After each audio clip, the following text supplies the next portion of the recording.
तो चलिए आप सभी का हमारे YouTube चैनल पे स्वागत है। तो जैसा कि आप सबों ने थंबनेल पे देखा होगा कि आज हम बात करेंगे कि ये जो मंगलम पाठ है, ये जो मंगलम पाठ है, ये जो मंगलम पाठ है, ये क्लास 10वीं का ये पहला चैप्टर कौन है? चैप्टर 1 पहला चैप्टर है। इन चैप्टर से जितने भी ऑब्जेक्टिव बनते हैं, सारे ऑब्जेक्टिव को हम इस वीडियो के माध्यम से हम लोग पूरा करेंगे। तो आप लोग अंत तक बने रहे, ठीक है। तो आज हम शुरू करते हैं। ये जो पहला चैप्टर है मंगलम, ये जो पहला चैप्टर मंगलम है, उसका ऑब्जेक्टिव हम लोग आज शुरू करने वाले हैं। तो सबसे पहले हम लोग ये जो मंगलम पाठ है, इसके बारे में हम लोग कुछ जान लेते हैं, ठीक है। तो ये मंगलम पाठ के बारे में हम लोग कुछ जान लेते हैं। तो चलिए, तो उसके बाद हम लोग तुरंत कहाँ चलेंगे? ऑब्जेक्टिव पर चलेंगे। तो जो बेसिक बातें हैं, जहाँ से ऑब्जेक्टिव बनता है, उसको हम लोग आज की इस वीडियो हम लोग जानेंगे। तो पहले इसके बारे में कुछ जान लेते हैं। तो देखिए, चैप्टर का नाम क्या है? मंगलम। तो चैप्टर का नाम क्या है साथियों? चैप्टर का जो नाम है वो है मंगलम। क्या नाम है? मंगलम। क्या नाम है? मंगलम नाम है। क्या नाम है? मंगलम। देखिए, मंगलम का जो हिंदी होता है, आप लोग सुने होंगे, नहीं कहता है आपका यात्रा मंगलमय हो, सुने होंगे, आपका यात्रा क्या हो? मंगलमय हो। तो अगर हिंदी की बात करें मंगलम का, तो इसका हिंदी होता है अच्छा होवे। क्या होवे? अच्छा होवे। इसका हिंदी क्या होता है? अच्छा होवे। मंगलम का हिंदी क्या होता है? अच्छा होवे, ठीक है। तो आगे देखिए साथियों, इसका क्वेश्चन आता है, इसके लेखक कौन है? इसके लेखक कौन है? ये जो मंगलम पाठ है, इसके लेखक कौन है? तो अगर लेखक की बात करें तो लेखक है महर्षि वेद व्यास। लेखक कौन है? लेखक है महर्षि वेद व्यास। लेखक कौन है? महर्षि वेद व्यास।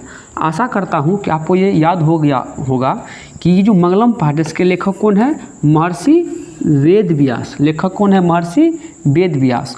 और आगे देखिए, ये जो मंगलम पाठ है, यह कहाँ से लिया गया? यहाँ से भी क्वेश्चन पूछता है कि जो मंगलम पाठ है, यह कहाँ से लिया गया है? ये जो लिया गया है, ये लिया गया उपनिषद। कहाँ से लिया गया है? ये लिया गया है उपनिषद से। कहाँ से लिया गया है? उपनिषद से। और उपनिषद क्या होता है? तो उपनिषद का जो शाब्दिक अर्थ होता है, गुरु के समीप बैठकर, क्या होता है? गुरु के समीप बैठकर, गुरु के समीप बैठकर क्या करना? अध्ययन करना। क्या करना? अध्ययन करना। एक इसका शाब्दिक अर्थ होता है उपनिषद का। तो क्वेश्चन पूछता है कि जो उपनिषद है, इसका शाब्दिक अर्थ क्या होता है? इसका शाब्दिक अर्थ क्या होता है? तो इसका जो शाब्दिक अर्थ होता है मेरे साथियों, वो होता है कि गुरु के समीप बैठकर क्या करना? अध्ययन करना। क्या करना? अध्ययन करना। अगला क्वेश्चन यहाँ से पूछता है, जो उपनिषद है, इसकी संख्या कितनी है? इसकी संख्या कितनी है? ये जो उपनिषद है, इसकी संख्या कितनी है? अगर हम संख्या की बात करें, इसका संख्या जो होता है 108। कितना होता है? 108 होता है। कितना होता है? 108 होता है। किसका संख्या? ये उपनिषद का संख्या, ठीक है। और ये मंगलम पाठ कहाँ से लिया? ये जो मंगलम पाठ है, ये कहाँ से लिया गया है? कहाँ से? उपनिषद से। और ये जो उपनिषद है, इनका भी लेखक कौन है? महर्षि वेद व्यास। कौन है लेखक? महर्षि वेद व्यास। लेखक कौन है? महर्षि वेद व्यास है, ठीक है। लेखक कौन है? महर्षि वेद व्यास, ठीक है। अब अगला क्वेश्चन आता है, ये जो मंगलम पाठ है, कौन पाठ? मंगलम पाठ है, इसमें कितने मंत्र हैं? अगर आप लोगों के पास किताब होगा, तो किताब में देखिएगा कि इसमें 5 कितने मंत्र है? इसमें 5 मंत्र, ये मंत्र है। 5 मंत्र कह सकते हैं, या श्लोक कह सकते हैं, या इसको मंत्र श्लोक कितने हैं? 5 है। या पद नहीं होगा। मंत्र कितने हैं? 5 है। श्लोक कितने हैं? 5 है। यहाँ से क्वेश्चन आता है कि मंगलम पाठ में किताब खोलिएगा तो पहला चैप्टर जो मंगलम है उसमें 5 गो मंत्र दिया हुआ है। कितना मंत्र दिया हुआ है? 5 गो मंत्र दिया हुआ है। क्वेश्चन पूछता है कि मंगलम पाठ में कितने मंत्र है? 5 मंत्र है। और 5 मंत्र के आगे में देखिएगा कि क्या दिया हुआ? उपनिषद दिया हुआ है। किसके आगे में? किताब अगर खोलिएगा तो जैसे पहला जो है, पहला हिरण्यमेन पात्रेण, पहला हो गया। ये पहला जो है ना, पहला जो श्लोक है या मंत्र है, ये कितना लाइन की है? ये शायद ये दो लाइन की है, ठीक है। तो उसकी पहला लिखा होगा, उससे कोना में लिखा है, कोना में क्या लिखा हुआ है? उपनिषद का नाम लिखा हुआ है। यानी 5 मंत्र और 5 के बगल में देखिएगा कि रेड कलर से क्या लिखा हुआ? उपनिषद का नाम लिखा हुआ है। तो 5 गो मंत्र और 5 गो उपनिषद, 5 गो मंत्र और 5 गो उपनिषद। कभी क्वेश्चन पूछता है कि पहला जो मंत्र है वो किस उपनिषद से लिया गया है, तो आगे भी वहाँ पे उसका नाम लिखा हुआ है, ठीक है। तो आशा करते हैं यहाँ तक आपको क्या याद हो गया होगा। तो अब आगे चलते हैं हम इसका ऑब्जेक्टिव पे। किस पे चलते हैं? ऑब्जेक्टिव की बात करते हैं हम। तो इसका ऑब्जेक्टिव की अगर बात करें तो ऑब्जेक्टिव देख लेते हैं हम।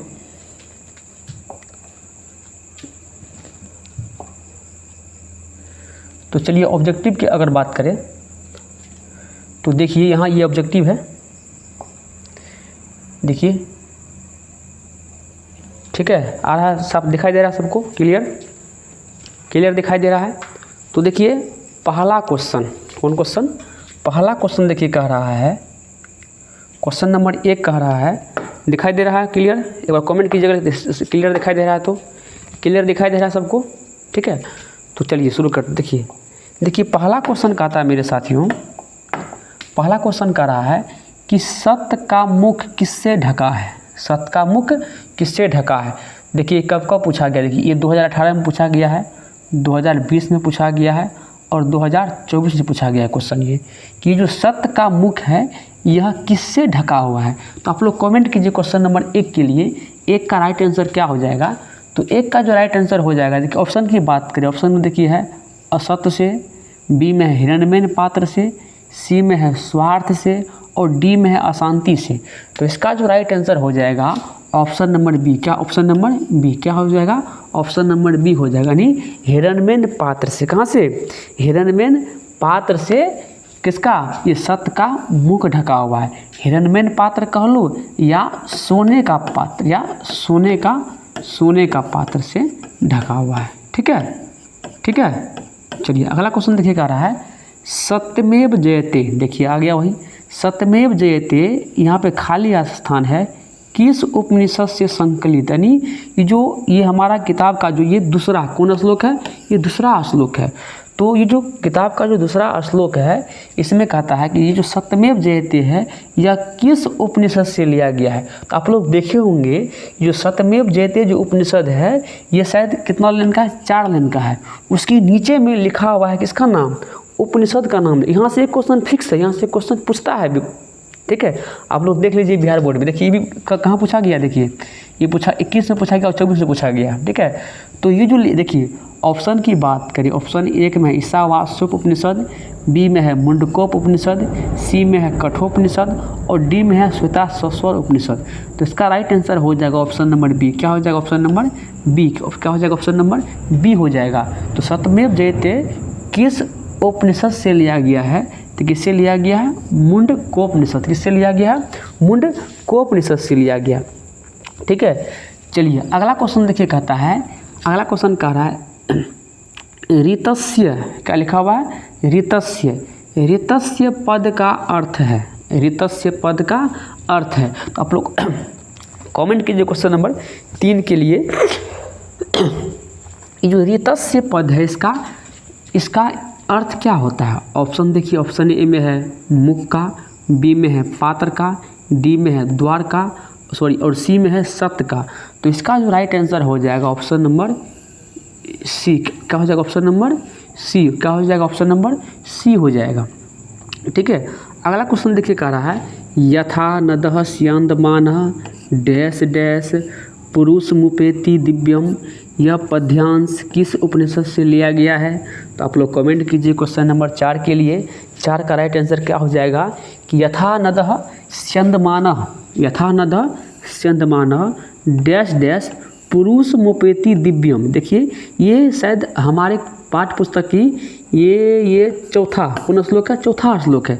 इसका हिंदी होता है कि जिस प्रकार बहती हुई नदियाँ अपने नाम और रूप को छोड़कर समुद्र में विलीन हो जाती है, ठीक उसी प्रकार जो विद्वान लोग होते हैं अपने नाम और रूप को छोड़कर किसको, परम पुरुष परमात्मा को प्राप्त कर लेता है।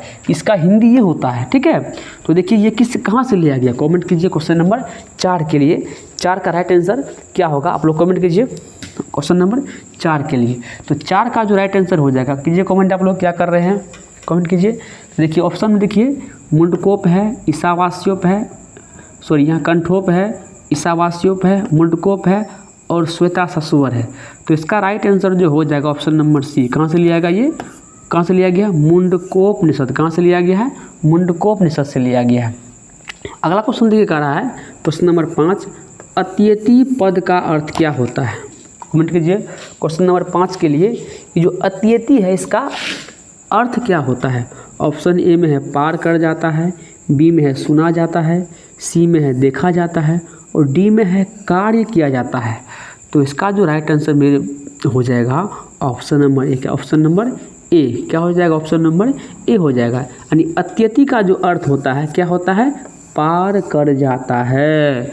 क्या होता है, पार कर जाता है। अगला क्वेश्चन देखिए क्वेश्चन नंबर 6 का रहा है। क्वेश्चन नंबर 6 में देखिए कह रहा है, कहता है किसकी जीत नहीं होती है। तो हलवा क्वेश्चन है, किसकी जीत नहीं होती है। देखिए यहाँ पर नहीं, क्या यहाँ पर नहीं लगा हुआ है। तो ऑप्शन में देखिए ऑप्शन सत्य है, धर्म है, असत्य है और शक्ति है। क्या है, शक्ति है। तो इसका जो राइट आंसर हो जाएगा ऑप्शन नंबर सी। क्या होगा, ऑप्शन नंबर सी। क्या हो जाएगा, ऑप्शन नंबर सी हो जाएगा, ठीक है। अगला क्वेश्चन देखिए कह रहा है क्वेश्चन नंबर 7, मंगलम पाठ में कितने मंत्र हैं। मंगलम पाठ में कितने मंत्र हैं। देखिए ऑप्शन ए में 8 है, बी में 5 है, सी में 10 है, डी में 3 है। तो इसका राइट आंसर हो जाएगा ऑप्शन नंबर बी। क्या हो जाएगा, ऑप्शन नंबर बी, यानी 5 मंत्र है। कितने मंत्र है, 5 मंत्र है, ठीक है। क्वेश्चन नंबर 8 देखिए कह रहा है, स्वर्णमय पात्र से, यानी कहने का मतलब है वही, या हिरणमय पात्र कह लो, सोने के पात्र कह लो, इससे किसका मुंह ढका हुआ है। स्वर्णमय पात्र से किसका मुंह ढका हुआ है। ऑप्शन में है कलश का, बी में है सत्य का, सी में है घर का और डी में है धर्म का। तो इसका जो राइट आंसर हो जाएगा मेरे साथियों ऑप्शन नंबर बी। क्या हो जाएगा, ऑप्शन नंबर बी हो जाएगा, यानी सत्य का मुंह क्या है, ढका हुआ है। अगला क्वेश्चन नंबर 9 देखिए कह रहा है। क्वेश्चन नंबर अगर 9 की बात करें तो 9 यहाँ है, यहाँ है 9। चलिए दिखाई दे रहा है सबको, सबको दिखाई दे रहा है। देखिए क्वेश्चन नंबर 9 कर रहा है, सबको दिखाई दे रहा है। चलिए बताइए इसका आंसर क्या होगा। हाँ दिखाई तो दे रहा है। चलिए बताइए इसका आंसर क्या होगा। देखिए कहता है अनोरनियान महतो महियान, ये पद्यांश रिक्त स्थानों में कौन सा पद होगा बताइए। ये कह रहा है कि अनोरनियान डैश महियान, अनोरनियान डैश महियान। तो आप लोग बताइए क्वेश्चन नंबर 9 का राइट आंसर क्या हो जाएगा। आप लोग बताइए क्या हो जाएगा, बताइए आप लोग। ऑप्शन ए में देखिए, ऑप्शन ए में है महतो, बी में है जगतो, सी में है जनतो, डी में वित्तो। तो इसका राइट आंसर हो जाएगा ऑप्शन नंबर ए। क्या हो जाएगा, ऑप्शन नंबर ए हो जाएगा, यानी महतो हो जाएगा, यानी अनोरनियान महतो महियान। यानी कहता है कि अनोरनियान अणु से अणु या सूक्ष्म से सूक्ष्म, महत यहाँ देखिए, यहाँ क्या हो जाएगा, यहाँ हो जाएगा महतो। क्या हो जाएगा, महतो, यानी महतो महियान, यानी महान से महान। इसका हिंदी क्या होगा, अनोरनियान अणु से अणु या सूक्ष्म से सूक्ष्म या छोटा से छोटा, और महतो महियान यानी महान से महान, जो क्या है आत्मा। क्या है, आत्मा, जो कहाँ स्थित है, प्राणियों के हृदय रूपी गुफा में स्थित है। ये हम बताए थे। तो इसका राइट आंसर क्या हो जाएगा, महतो हो जाएगा। अगला क्वेश्चन देखिए कह रहा है किसके प्रभाव से विद्वान शोक रहित होते हैं। चलिए बताइए क्वेश्चन नंबर 10 का राइट आंसर क्या हो जाएगा, किसके प्रभाव से विद्वान शोक रहित होते हैं। ऑप्शन ए में धन है, बी में मन है, सी में इंद्रियां है और डी में जन है। तो इसका जो राइट आंसर हो जाएगा ऑप्शन नंबर सी। क्या हो जाएगा? ऑप्शन नंबर सी हो जाएगा। क्या हो जाएगा? ऑप्शन नंबर सी हो जाएगा। चलिए अगला क्वेश्चन देखिए कह रहा है, अगर हम अगला क्वेश्चन की बात करें मेरे साथियों, तो अगला क्वेश्चन कह रहा है कि ब्राह्मण का मुख किससे ढका हुआ है? ये ब्राह्मण जो है इसका मुख किससे ढका हुआ है? क्वेश्चन नंबर 11 का आप लोग कमेंट कीजिए, ब्राह्मण का मुख किससे ढका हुआ है? ऑप्शन ए में है रुपया से, लोहा से, सोना से, मिट्टी से। देखिए हम जो अभी तक ये पढ़े पाठ्य पुस्तक, इसमें रुपया का वर्णन कहीं नहीं हुआ था नहीं हुआ था, लोहा का भी वर्णन नहीं हुआ था, मिट्टी का भी वर्णन नहीं हुआ था, लेकिन हाँ ये सोना का वर्णन हुआ था, सोना का वर्णन हुआ था। अगला क्वेश्चन कर रहा है, विद्वान अपना नाम छोड़कर किस में मिल जाता है? जो विद्वान है ये अपना नाम छोड़कर किस में मिल जाता है? तो ऑप्शन की अगर बात करें, ऑप्शन है आत्मा में, जल में, परमात्मा में, हवा में। आप लोग कमेंट कीजिए क्वेश्चन नंबर 12 के लिए। 12 का राइट आंसर क्या हो जाएगा? 12 का राइट आंसर क्या हो जाएगा? अगर 12 का जो राइट आंसर की बात करें तो क्या हो जाएगा? क्या हो जाएगा? क्या हो जाएगा? हो जाएगा आत्मा। क्या हो जाएगा? आत्मा हो जाएगा। अगला क्वेश्चन कर रहा है कि ऋषि लोग देवलोक की प्राप्ति के लिए किस मार्ग को अपनाते हैं? चलिए बताइए आप लोग, क्या जल मार्ग को अपनाते हैं, सत मार्ग को अपनाते हैं, वायु मार्ग को अपनाते हैं या असत मार्ग को अपनाते हैं? तो बताइए, जब ये देवलोक जाएंगे तो किसको, कौन मार्ग? ये सत मार्ग। कौन मार्ग? सत मार्ग को दर्शाते हैं। ठीक है। अगला क्वेश्चन देखिए, क्वेश्चन नंबर 14 का रहा है, 14 में है कि उपनिषद के अंतिम भाग में किसका सिद्धांत है? उपनिषद के अंतिम भाग में किसका सिद्धांत है? तो इसका राइट आंसर हो जाएगा ऑप्शन नंबर ए, दर्शन शास्त्र। क्या हो जाएगा? दर्शन शास्त्र। क्या हो जाएगा? दर्शन शास्त्र हो जाएगा। अगला क्वेश्चन देखिए कह रहा है, जो आदित्य है, क्या है? आदित्य का पर्यायवाची क्या है? कमेंट कीजिए क्वेश्चन नंबर 15 के लिए कि जो आदित्य है इसका पर्यायवाची क्या है? क्या चंद्र है, क्या सरोवर है, क्या सूर्य है, क्या ईश्वर है? तो इसका जो राइट आंसर हो जाएगा option number C. Option number C सूर्य हो जाएगा। अगला क्वेश्चन कर रहा है, किसकी गुफा में आत्मा निहित है? चलिए बताइए, अभी तो तुरंत हम बताए थे। ठीक है, किसकी गुफा में आत्मा निहित है? तो जीवों के शरीर रूपी गुफा में आत्मा क्या है? निहित है, जो सूक्ष्म से सूक्ष्म और महान से महान है। क्या है? सूक्ष्म से सूक्ष्म और महान से महान है। अनोरणीयान महतो महियान। ठीक है, पढ़े थे। अगला क्वेश्चन देखिए कह रहा है, क्वेश्चन नंबर 17 कह रहा है, सत्य मार्ग से विद्वान कहाँ जाते हैं? बताइए कहाँ जाते हैं? क्या देवलोक जाते हैं, क्या यमलोक जाते हैं, क्या परलोक जाते हैं या पाताल लोक जाते हैं? तो इसका राइट आंसर हो जाएगा ऑप्शन नंबर ए। क्या हो? ऑप्शन नंबर ए हो जाएगा, देवलोक। कहाँ जाते हैं? देवलोक जाते हैं। अगला देखिए क्वेश्चन नंबर 18। क्वेश्चन नंबर 18 देखिए, क्या दिखाई दे रहा है? उधर दिखाई दे रहा है ना? उधर दिखाई दे रहा है ना? हाँ चलिए, दिखाई दे रहा है। चलिए अगला क्वेश्चन देखिए कह रहा है कि प्राणियों के हृदय रूपी गुफा में कौन बंद है? चलिए इसका आंसर बोलिए, गलत नहीं होना चाहिए। इसका आंसर बताइए आप लोग। इसका आंसर क्या होगा कि प्राणियों के, रुकिए रेड लेने दीजिए, प्राणियों के हृदय रूपी गुफा में कौन बंद है? तो कौन बंद है? बताइए कौन बंद है? ये क्या हो गया बे?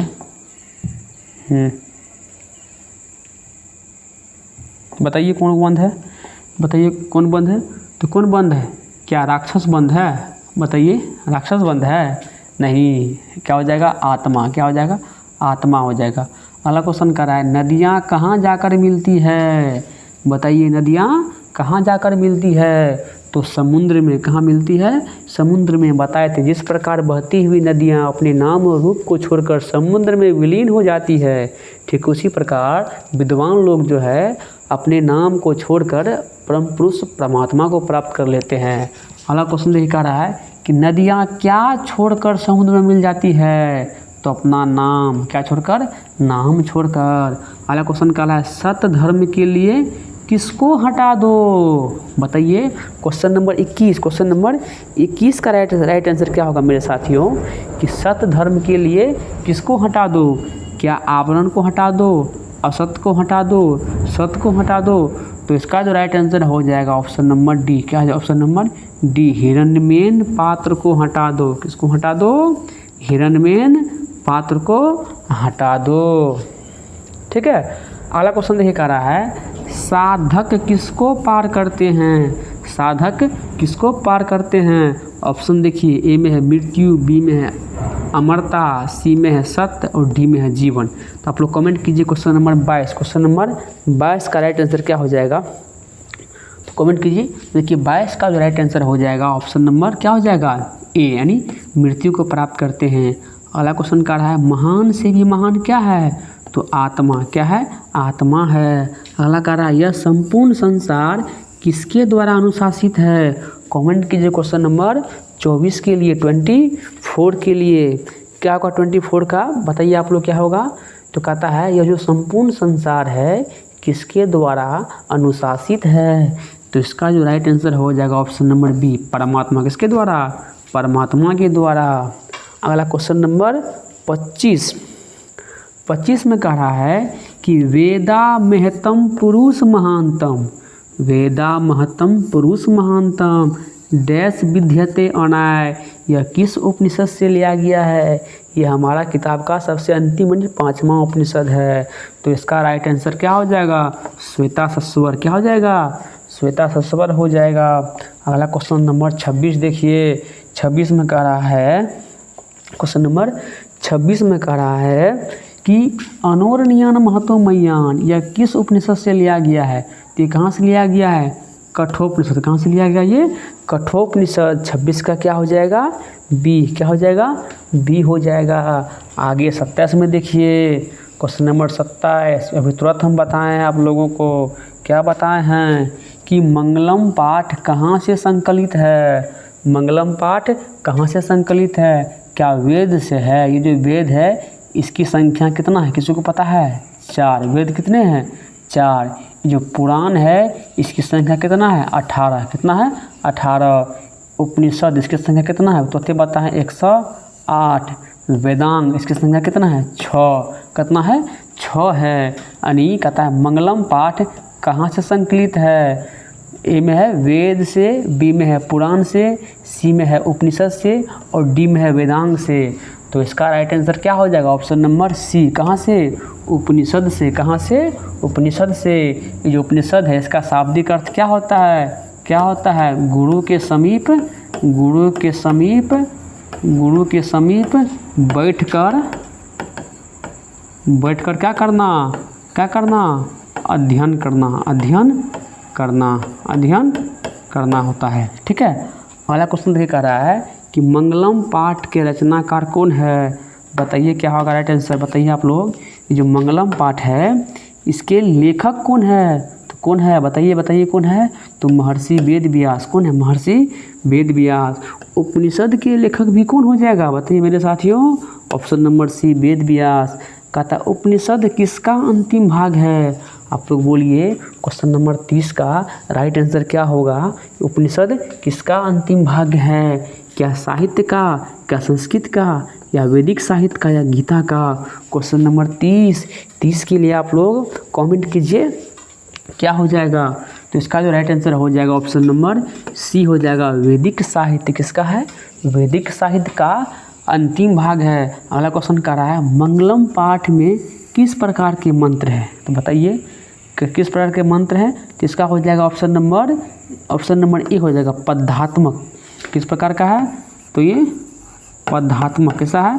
ये पद्यात्मक रूप में, यानी पद कह सकते हैं, पद्यात्मक रूप में है। ठीक है, अगला क्वेश्चन कर रहा है ईशावास्योप उपनिषद में किसके बारे में कहा गया? क्वेश्चन नंबर 32 यानी 32 का राइट आंसर क्या होगा? बताइए आप लोग। ये जो ईशावास्योप उपनिषद है इसमें किसके बारे में कहा गया है? तो इसका राइट आंसर क्या हो जाएगा? बताइए मेरे साथियों। इसका राइट आंसर हो जाएगा आत्मा है, परमात्मा है, मानव है, सत्य है। तो किसके बारे में?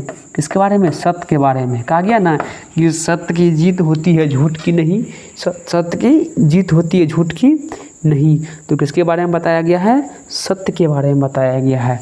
अगला क्वेश्चन देख आ रहा है कि कठोपनिषद में किसके बारे में बताया गया है? बताइए आप लोग। क्वेश्चन नंबर 33 के लिए ये जो कठोपनिषद है इसमें किसके बारे में बताया गया है? तो देखिए ऑप्शन में देखिए परमात्मा है, मोक्ष है, मोहमाया है, धन है। तो इसका राइट आंसर ऑप्शन नंबर क्या हो जाएगा? बी। क्या हो जाएगा? बी हो जाएगा। आगे क्वेश्चन नंबर 34 यहाँ है, ये तो हलवा क्वेश्चन है। कहता है किसकी जय होती है? किसकी जय होती है? जय मतलब विजय, जय मतलब विजय, विजय मतलब जीत। किसकी जीत होती है? तो बताओ भाई, क्या क्रोध करने से जीतेगा, मोह से जीतेगा, असत से जीतेगा? नहीं, इसका राइट आंसर क्या हो जाएगा? सत्य। क्या हो जाएगा? सत्य हो जाएगा। अगला क्वेश्चन कर रहा है किसका मुख सोने के पात्र से बंद है? तो किसका मुख? सत्य का मुख। किसका मुख? सत्य का मुख। कहता उपनिषद किसका सिद्धांत प्रकट करता है? उपनिषद किसका सिद्धांत प्रकट करता है? तो ये जो करता है वो किसका? दर्शन शास्त्र। किसका? दर्शन शास्त्र का। अगला क्वेश्चन कहता है किसे वश में नहीं किया जा सकता? तो इसका राइट आंसर क्या हो जाएगा? आत्मा। यानी आत्मा को हम लोग वश में नहीं कर सकते हैं। क्वेश्चन नंबर 38 कह रहा है कि विद्वान शोक रहित होकर किसको देखता है? बताइए, कमेंट कीजिए क्वेश्चन नंबर 38 के लिए। 38 का राइट आंसर क्या हो जाएगा कि विद्वान शोक रहित होकर किसको देखता है? क्या आत्मा को देखता है, या विद्या को देखता है, या परमात्मा को देखता है, या मानव को देखता है? तो इसका जो राइट आंसर हो जाएगा ऑप्शन नंबर सी। क्या है? ऑप्शन नंबर सी हो जाएगा। अगला क्वेश्चन कह रहा है किनकी महिमा का गायन हुआ है? किनकी? क्वेश्चन नंबर 39 के लिए आप लोग कमेंट करेंगे कि किसकी महिमा का गुणगान हुआ है? क्या विद्वान हो जाएगा, आत्मा हो जाएगा, समुद्र हो जाएगा, या परमात्मा हो जाएगा? तो क्या हो जाएगा? परमात्मा। Option number D. डी क्या हो जाएगा? डी हमारा क्या हो जाएगा? सही उत्तर। क्या हो जाएगा? सही उत्तर हो जाएगा। अगला क्वेश्चन देखिए कह रहा है सबसे बड़ा खजाना क्या है? सबसे बड़ा खजाना क्या है? क्या है? तो ये सत्य है। क्या है?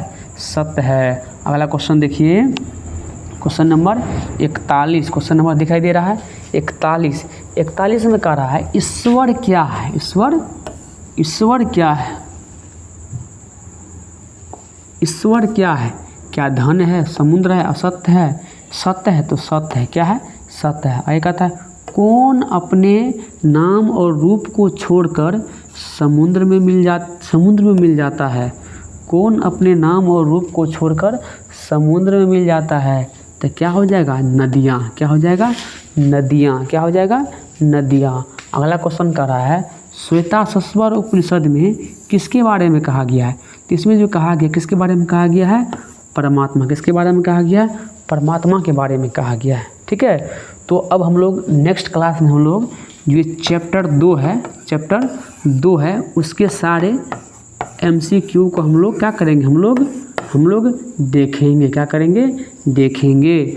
तो आज के लिए इतना ही। अगर वीडियो अच्छा लगा तो एक लाइक और एक कमेंट, और अगर वीडियो पर नए हैं तो सब्सक्राइब कर लीजिए हमारे चैनल को, ताकि कोई भी वीडियो डाले, और घंटा जो बेल आइकन है उसको ज़रूर दबा लीजिएगा, ताकि कोई भी वीडियो अपलोड करे तो आपको तुरंत नोटिफिकेशन चला जाए। तो मिलते हैं अगली क्लास में।